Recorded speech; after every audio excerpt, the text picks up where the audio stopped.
I think the presiding officer ruled that we will take it up later on, but if Senator Judge Pangilinan will insist, then I have to object on a point of order.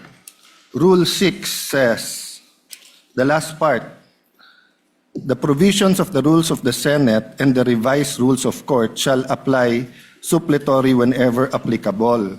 And in the rules of the Senate, whenever the senator feels threatened or anything happens, whether pinatayan ng aircon, whether may nakatutok na barel or sinaran ng pinto, he can rise on a point of personal and collective privilege. We didn't do that para umikli. Now, if we're going to argue today rather than ask them about due process with a simple manifestation from Senator Padilla na hindi totoong binabastos o binabaliwala ang ombudsman, registered mail lang kaya hindi pa nadagdag, so hindi kami ang nagwe-waste ng time. We can have a caucus, we can talk about it. You wanna debate that now?